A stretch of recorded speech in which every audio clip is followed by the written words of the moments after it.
The chief of Six Nations of the Grand River in southern Ontario is asking Ottawa for $10 million to fund a search for possible remains of children on the grounds of the former Mohawk Institute Residential School. If approved, it will account for more than a third of the $27.1 million envelope the federal government set aside for communities to identify burial sites.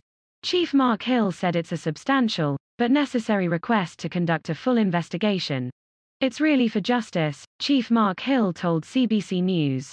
I don't know how we can go to commemorate and thoughts and prayers when we still have people who deserve justice. Hill made the request in a June 11 letter sent to Crown-Indigenous Relations Minister Carolyn Bennett and Indigenous Services Minister Mark Miller. To this day there are many whispers in the community about where our children are buried, Hill wrote in the letter obtained by CBC News. It is now time to find them so they can be at rest. Hill also wrote to Prime Minister Justin Trudeau last month calling on the government to supply tools to search the grounds of the former Mohawk Institute, now the Woodland Cultural Centre in Brantford, Ont. Hill said the $10 million would be an initial start and he isn't sure it's enough.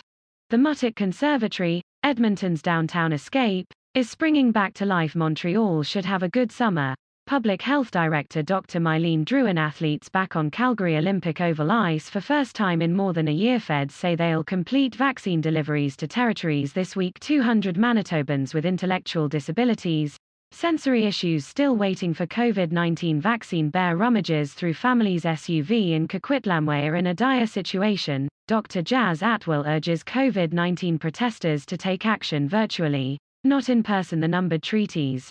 What history got wrong and how to make it right. Fire rips through Chester Playhouse. Stan Marshall's exit interview. Overcoming the Muskrat Falls crisis, rebranding Nalcor and dealing with Quebec. Majority of people in Manitoba ICUs unvaccinated. Health official says rooftop fire sends black smoke billowing above unfinished Halifax apartment building. Ontario patios perk up in first stage of provincial reopening. Victoria cancels Canada Day programming in wake of Kamloops discovery. Big rats help rid Cambodia of deadly landmines. Ontario enters step 1 of pandemic reopening plan. The former Mohawk Institute, which was run by the Anglican Church, was the first and longest operating residential school in Canada. The school was burned down twice and changed locations, which is why Hill said it requires a large-scale inspection. He said children were also forced to endure hard labor on surrounding farmlands. Developments have encroached upon the area, which Hill said raises concerns about the feasibility of locating possible burial sites. We don't have all the answers right now, but we do know that we need to start as quickly as possible with these searches, Hill said. Hill said he also wants to see a criminal investigation and support a call for an inquiry into burial sites at former residential school sites by Murray Sinclair, the former chief commissioner of the Truth and Reconciliation Commission. We can't just go down the commemoration lane, Hill said. It's not enough.